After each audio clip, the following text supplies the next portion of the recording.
it's been a while, but we've got some new news for Marvel's Avengers. We've got the weekly blog, which is actually confirming a release date for Spider-Man and the upcoming KLAW raid. It's actually spoiled right at the top there, so it will be the last day of this month, the 30th it will actually be, so that is what, around about just under 4 weeks or so. But I'm going to read through this blog and I'll give my live reactions to it. I think we were expecting a loot blog, but I don't know if that's happening at the moment. If that does come up maybe later on, I will look to do that, because loot is really what I'm more interested in more than anything else. But let's work our way through this here.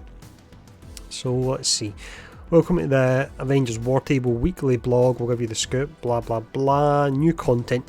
We have an update to our roadmap, and you'll want to mark your calendars for this one. KLAW raid and PlayStation exclusive Hero Spider-Man arriving patch 2.2, which includes the reworks on November the 30th. So looking at the roadmap here, some of the sections that are highlighted in gold are the ones that are coming on November the 30th.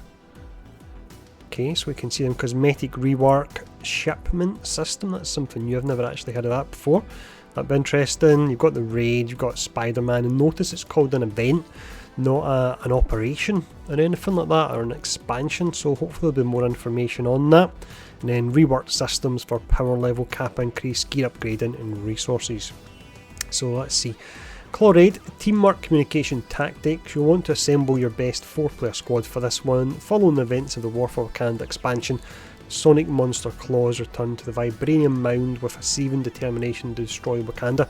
Hopefully we get to go up against the large version of them that you actually seen in the cutscenes, because he looked pretty awesome in the cutscenes, and then for him to shrink down and be a normal enemy was a little bit disappointing. So with it being the raid, fingers crossed they can find a way of putting in mechanics to go up against that larger version of him. But let's see here. So it's stating as well, this is where you finish him off for good and claim the highest end gear, but he's not going down without a fight. Okay. Spider-Man next, and with Great Power Hero event, so it's called the Great Power event. So let's see, the iconic web slinger Spider-Man will come exclusively to PlayStation players in the November 30th update, along with the Spider-Man with Great Power Hero event. Once again, they're calling it an event, not a story, an expansion, or operation. You'll experience Spider-Man's story through unlockable challenges woven throughout the Avengers Initiative.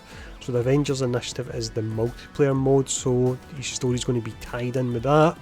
Here's a quick taste of his journey in Avengers. Peter Parker uncovers AIM's new plan to acquire technology that could make their Synthoid army unstoppable and total domination inevitable. He must partner with the Avengers to stop the threat, and forms a tentative friendship with Miss Marvel and Black Widow while keeping his identity hidden. As a hero accustomed to working solo, he struggles with the new dynamics of working with a team. Will he join up full-time with the Avengers or stay independent in his fight against AIM? Doesn't look like we're going to get a Spidey villain. If that's the case, that's really disappointing. So no Spidey villain, no Spidey story by the sounds of it, because again, it's not explicitly clear how his story is going to work, but it looks like it's tied in with Avengers Initiative, so it may just be a slight cutscene before a general multiplayer mission and then the actual mission. But we need to see what happens with that. But I was really looking forward to the likes of maybe Sandman, Dr. Octopus, something like that. So nice to get Spidey, but disappointing if we don't see a Spidey villain at all. Now next here, new and improved systems. So power level increase, we already know about this, but let's see if there's anything new. The maximum power level achievable will increase from 150 to 175, so it'll go up to 165 actually, and your last 10 will come from your artifact. That's what we were told before.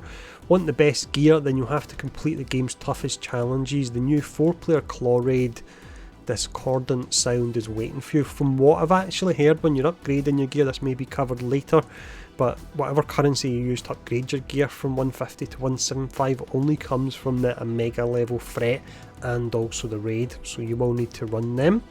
So gear upgrading, you'll be able to recycle gear of a higher power level to upgrade your current gear to match the higher power level of the consumed item, with a few exceptions. Okay, I've actually just finished a 10-hour shift in work, so I'm not quite sure what that means. I'm on the tired side. But yeah, so it's mentioned that. We've then got shipments. We've heard your request for a path to earn coveted cosmetics, resources and other items via gameplay, as well as a place to use your plentiful units. Enter the shipments feature. Each shipment costs 500 units, so that's fine. I think I've got about 100,000 of them. and pulls from a collection of possible items, but you can see what is in the current shipment before you buy it with units. There is a small chance of the shipment containing a premium outfit unavailable via any other means of acquisition, but luck isn't required to get the outfit. You'll automatically receive it after claiming 100 shipments. What the hell, 100 times 500? It's been a long day. What is that? Add 2 zeros on to the end of it. Is that 50,000? Yeah, 50,000 units. So I've managed to get 100,000 in the entire time I've been playing. Crazy. We'll talk more about shipments in the coming weeks. Is this essentially the cosmetic rework on the cosmetic vendor? Because before you could go in and you could buy exact costumes you wanted. This for me isn't an upgrade, going in and having essentially a loot box. You're not paying for it, but you're using the currency. But having a loot box with actual results will be random, and also it states that you can see what's in it before you buy it in case you don't want it to buy it. But how do you roll on to the next loot box? Will it be daily?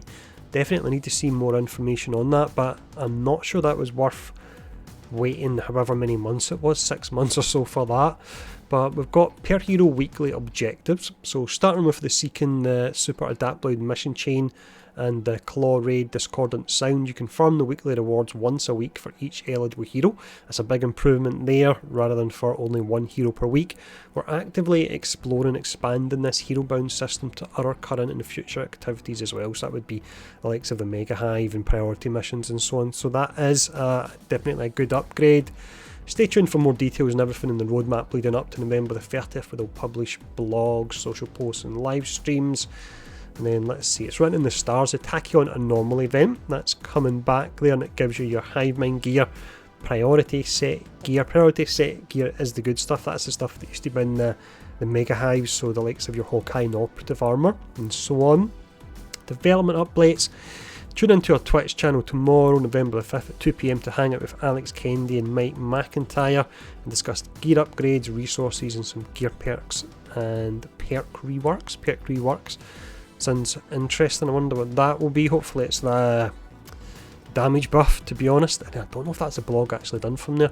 So marketplace update, telling you about the price of some costumes that are coming down. Legendary are 900, epic are 700, rare are 500. Your exotic will still be 1400 from the looks of that. And then yeah, I think we've got just some costumes from this point on. Let me have a quick look here. All the way down. It's just reskins as well of existing costumes. They do look kind of nice, but just reskins once again. Let's see.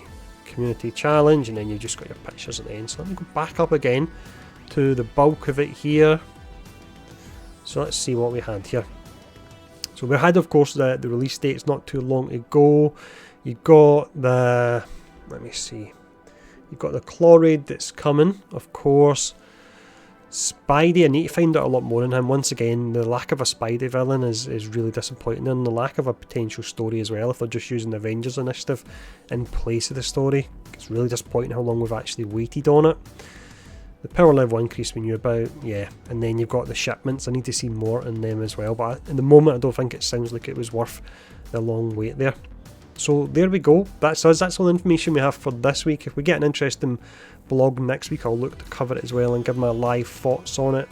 With us having a live stream tomorrow, I'll do my usual. I'll get back into doing the recap of the live streams. Normally it's a Friday night late for me, so I normally recap it on the Saturday morning, so it's the next day you'll have the recap with all the relevant sections cut out of it.